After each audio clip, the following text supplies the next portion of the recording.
بسم اللہ الرحمن الرحیم۔ بدقسمتی سے کچھ دشمنان اہل بیت کلمہ گو ہونے کے باوجود یہ غلط فہمی پیدا کرنے کی کوشش کرتے ہیں کہ حضرت امام حسین نے اقتدار کے حصول یا عظمت و بڑائی کے لالچ میں یزید کی بیعت نہیں کی بلکہ اس سے جنگ کی اور شہید ہو گئے۔ نعوذ باللہ۔ آج کی ویڈیو میں آپ کو اس سوال کا جواب احادیث کی روشنی میں دیا جائے گا۔ شیر خدا حضرت علی کی شہادت کے بعد 6 ماہ تک خلافت کے امور شہزادہ حضرت حسن کے پاس رہے، لیکن پھر حضور اکرم صلی اللہ علیہ وآلہ وسلم کی حدیث کے مطابق کہ میرا بیٹا حسن سردار ہے جو 2 گروہوں میں صلح کروائے گا اور خون ریزی روکے گا۔ تاریخ گواہ ہے کہ کیسے اہل بیت نے صلح صفائی سے اقتدار کو اپنے گھرانے سے منتقل کر دیا۔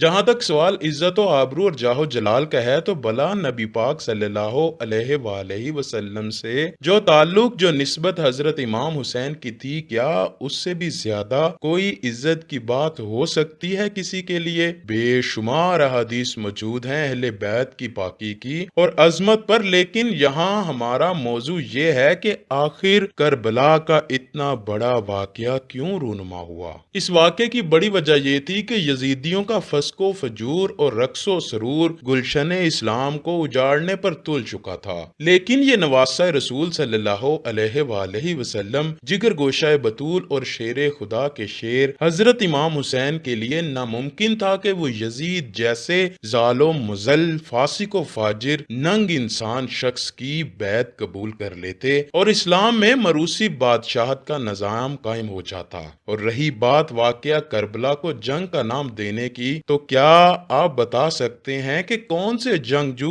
اپنے معصوم بچوں اور عورتوں کو لے کر میدان میں جاتے ہیں؟ اصل میں انہوں نے عظمت کا مظاہرہ کیا اور بے سر و سامانی کے باوجود فسق و فجور اور باطل کے سامنے ڈٹ گئے۔ ویسے تو یزید کے کرتوتوں سے تاریخ اسلام کے کئی صفحات سیاہ ہیں، لیکن ان میں سے 3 حد درجہ قابل مذمت اور اس کے لعین ہونے پر شاہد عادل ہیں۔ یزید کے 3 ایسے برے کام ہیں کہ جسے تاریخ اسلام رہتی دنیا تک نہ بھول پائے گی اور نہ ہی اسے کبھی معاف کیا جا سکے گا۔ سب سے پہلا اور بڑا سیاہ کارنامہ جو یزید نے انجام دیا وہ اہل بیت اطہار کی دردناک شہادت تھی، جنہیں جان بوجھ کر کربلا کے میدان میں پڑاؤ ڈالنے پر مجبور کر کے اور پیاسا رکھ کے شہید صرف اس لیے کیا گیا کہ انہوں نے یزید کی بیعت نہ کی۔ اب کچھ لوگ کہتے ہیں کہ اس میں یزید کا کیا قصور؟ شہید کرنے کے لیے خط تو کوفہ کے گورنر عبید اللہ ابن زیاد نے لکھے تھے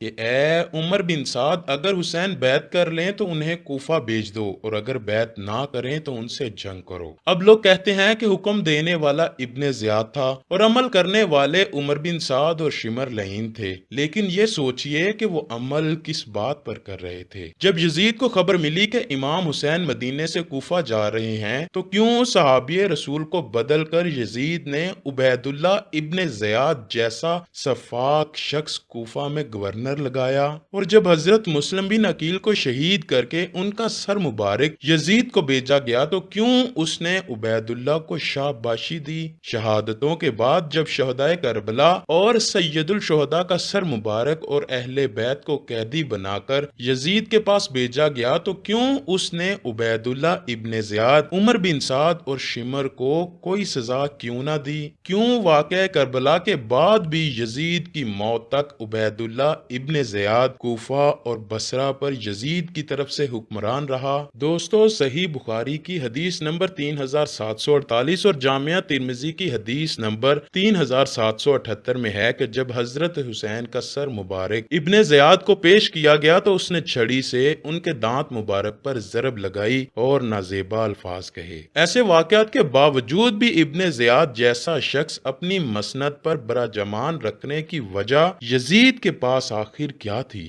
یہ ساری باتیں اس بات کا منہ بولتا ثبوت ہیں کہ یزید کی سرپرستی میں ہی واقعہ کربلا ہوا، جیسا کہ صحیح بخاری کی حدیث نمبر 3110 اور مسلم کی 6309 میں حضرت امام سجاد زین العابدین فرماتے ہیں، جب میں اپنے والد کی شہادت کے بعد یزید کے دربار سے مدینہ پہنچا تو صحابی مسوران مخرمہ میرے پاس آئے اور کہا کہ آپ کے پاس جو رسول اللہ صلی اللہ علیہ وآلہ وسلم کی تلوار ہے، جو رسول اللہ کے بعد حضرت علی، پھر حضرت حسن اور حضرت حسین کے بعد آپ تک پہنچی ہے وہ مجھے عنایت فرما دیں۔ مجھے ڈر ہے کہ بنو امیہ والے اس تلوار کو آپ سے چھین نہ لیں، لیکن میں نے کہا جب تک میری جان میں جان ہے اللہ کی قسم میں اس تلوار کی حفاظت کروں گا۔ یزید کا دوسرا سیاہ کارنامہ یہ ہے کہ اس کی فوج نے مدینے پر حملہ کر کے وہاں بے پناہ ظلم ڈھائے۔ امام احمد بن حنبل جو کہ امام بخاری و مسلم کے استاد ہیں، ان سے ان کے شاگرد مہنا بن جہجہ نے یزید کے بارے میں مدینے پر حملے کا پوچھا تو آپ نے فرمایا یزید وہی ہے جس نے مدینے والوں کے ساتھ وہ کرتوت کیے جس کی مثال نہیں ملتی،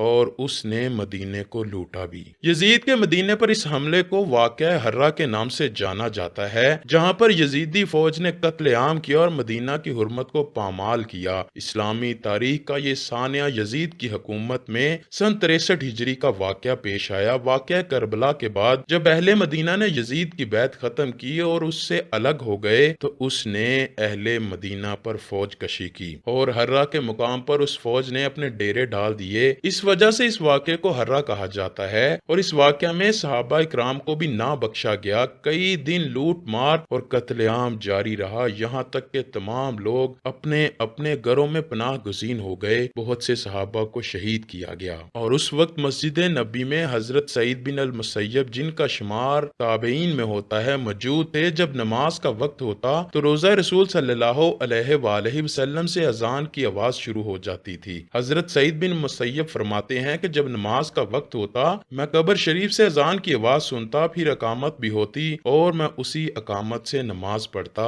ان دنوں مسجد نبوی میں میرے سوا کوئی نہیں ہوتا تھا۔ کتب احادیث اور تاریخ کی کتابوں میں اس کے دلائل موجود ہیں، جبکہ علامہ ابن کثیر نے مدائنی کے حوالے سے البدایہ والنہایہ میں لکھا ہے کہ یزیدی فوجیوں نے بہت سی پاک باز لڑکیوں کی عزت کو لوٹا اور 1000 صحابیات اور تابعیات بنا شادی کے حاملہ ٹھہریں۔ روح لرز جاتی ہے یہ روایت پڑھ کے، اللہ اکبر۔ اور 3 دن تک مسجد نبوی میں گھوڑے باندھے رکھے اور مسجد نبوی میں نماز نہیں ہوئی۔ صحیح مسلم میں 3339، 3319 اور 3323 تک یہ 15-20 احادیث ہیں جن کا لب لباب یہ ہے کہ آپ صلی اللہ علیہ وآلہ وسلم نے فرمایا جس نے اہل مدینہ کو ڈرایا، اہل مدینہ کو دمکایا یا مدینہ والوں پر ظلم کیا، اس پر اللہ کی لعنت، اللہ کے فرشتوں کی لعنت اور تمام لعنت کرنے والوں کی لعنت۔ اس کے بعد یزید کا تیسرا گناؤنا کام جو کہ مکہ شریف پر حملہ کرنا تھا۔ مدینے سے فارغ ہونے کے بعد یزید پلید کے حکم سے اس کی فوج نے مکہ مکرمہ کا رخ کیا، حرم کعبہ کا محاصرہ کیا گیا اور خانہ کعبہ شریف پر منجنیق کی مدد سے پتھراؤ کیا گیا۔ خانہ کعبہ شریف میں آگ لگی اور پردے بھی جل گئے۔ حرم کعبہ میں حضرت اسماعیل علیہ السلام کے فدیے میں جنت سے بھیجے گئے دمبے کے سینگ محفوظ چلے تھے اور اسی واقعے میں وہ بھی جل گئے۔